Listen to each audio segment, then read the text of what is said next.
Hello दोस्तों, welcome to prime box. तो दोस्तों, आमिर खान की सितारे ज़मीं पर रिलीज़ हो चुकी है। 3 दिनों में ही ये मूवी ब्लॉकबस्टर बन चुकी है। उसके बारे में बात करूँगा, इसके बॉक्स ऑफिस कलेक्शन के बारे में भी बात करूँगा। लेकिन सबसे पहले मैं आपको ये बता दूं कि जब ये मूवी रिलीज़ हुई थी तो इसके बारे में काफ़ी नेगेटिविटी फैलाई गई थी कि इस मूवी के बॉयकॉट करने के बारे में भी बात की जा रही थी। आमिर खान के ऊपर भी कुछ आरोप लग रहे थे। अभी हाल ही में आमिर खान इंडिया टीवी पर रजत शर्मा के शो आपकी अदालत में आए थे। वहाँ पर उन्होंने हाथों में कलावा पहना हुआ था। उसके बारे में भी लोगों ने इनको ट्रोल किया, क्योंकि पिछली बार जब वो आपकी अदालत में आए थे तब उन्होंने कलावा नहीं पहना था, लेकिन इस बार उन्होंने कलावा पहना। ये इनका PR स्टंट है, लोगों का मानना है। लेकिन इसके बावजूद लोगों ने इनकी मूवी को देखा है और बहुत ज़्यादा मात्रा में देखा है, जिसकी वजह से इनकी मूवी 3 दिन में ब्लॉकबस्टर हो चुकी है। पहले दिन इस मूवी ने बहुत ही धीमी शुरुआत करी थी। इसने लगभग 10 करोड़ रुपए के करीब कमाई करी थी। उसके बाद दूसरे दिन इसके कलेक्शन में दुगुना इजाफा हुआ और इसने 20 करोड़ रुपए के करीब कमाई करी। और तीसरे दिन इसका कलेक्शन 28 करोड़ 22 लाख रुपए के करीब रहा, जिसमें हिंदी वर्जन में इसने 28 करोड़ रुपए कमाए थे और तेलुगु वर्जन में इसने लगभग 5 लाख रुपए के करीब कमाई करी और तमिल वर्जन में इसने 17 लाख रुपए के करीब कमाई करी।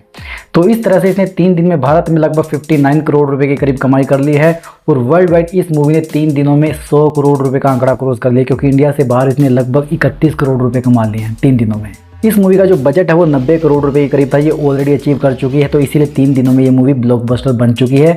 तो जो लोग आमिर खान को ट्रोल कर रहे थे, सितारे ज़मीं पर ट्रोल कर रहे थे, उनकी बोलती बंद हो चुकी है, क्योंकि इस मूवी ने अपना काम कर दिया है। और अभी तो सिर्फ 3 दिन हुए हैं। जिस हिसाब से ये मूवी परफॉर्म कर रही है तो 250-300 करोड़ रुपए तो ये मूवी आराम से कमा पाएगी। और 3 दिनों में ही इस मूवी ने बहुत सारे रिकॉर्ड बना दिए, उनके बारे में बात करेंगे। लेकिन सबसे पहले आमिर खान की जो फिल्मोग्राफी है उसके हिसाब से मूवी कहाँ स्टैंड करती है उसके बारे में बात कर लेते हैं।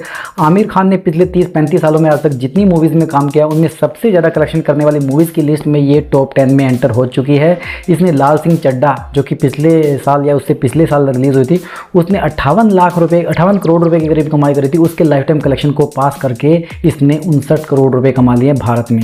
और आज ये मूवी तारे ज़मीं पर और सीक्रेट सुपरस्टार को पछाड़कर 8वें नंबर की पोजीशन पर आ जाएगी। तारे ज़मीं पर ने 61 करोड़ रुपए कमाए थे, सीक्रेट सुपरस्टार ने 63 करोड़ रुपए कमाए थे। और उसके बाद में इसका अगला टारगेट होगा तलाश मूवी, जिसने 93 करोड़ रुपए के करीब कमाई करी थी भारत में। अब बात करते हैं इसके दूसरे रिकॉर्ड्स के बारे में। सबसे पहले ओपनिंग डे के रिकॉर्ड्स के बारे में बात कर लेते हैं। इसने ओपनिंग डे पर लगभग 10.5 करोड़ रुपए के करीब कमाई करी थी।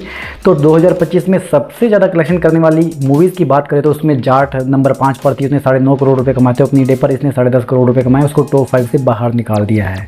ठीक इसी तरह से अगर ओपनिंग वीकेंड की बात करें तो ओपनिंग वीकेंड पर भी 2025 में इसने जाट को बाहर निकाल दिया और टॉप 5 में एंट्री कर लिया है। जाट ने ओपनिंग वीकेंड पर लगभग 40 करोड़ रुपए के करीब कमाई करी थी। इसने 60 करोड़ रुपए के अराउंड कमाई कर ली है।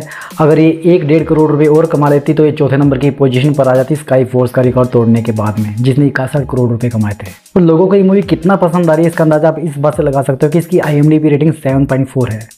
रेड 2 जो अभी थिएटर में लगी है उसकी IMDb रेटिंग भी 7.1 है।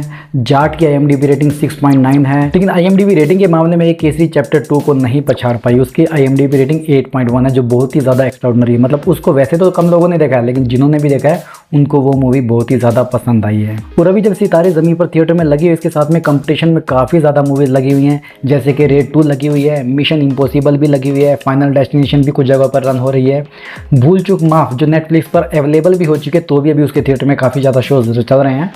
हाउसफुल 5 भी लगी हुई है और साथ में सितारे ज़मीं पर तो आप देख ही रहे हो, इसके बारे में तो मैं बात ही कर रहा हूँ। तो इतनी सारी मूवीज़ के होने के बाद भी कंपटीशन में ये सबसे आगे चल रही है। ये आमिर खान की पावर है।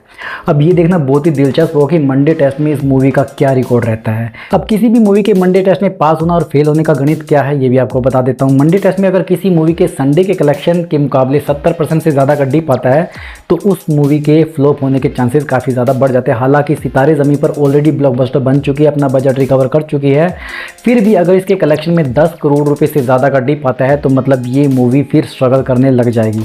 हालांकि मुझे उम्मीद है इस मूवी का जो कलेक्शन है 12 से 15 करोड़ रुपए के बीच में होना चाहिए। बाकी रियल फैक्ट रियल फिगर हमको जल्दी पता चल जाएंगे, उसके बारे में फिर से बात करेंगे। अभी के लिए बस इतना ही। अगर आपको ये वीडियो पसंद आए इस वीडियो को लाइक करो, ऐसे ही और एंटरटेनमेंट के डोज के लिए चैनल को सब्सक्राइब करो। आपसे जल्दी फिर मुलाकात होगी, तब तक स्वस्थ रहो, मस्त रहो और व्यस्त रहो।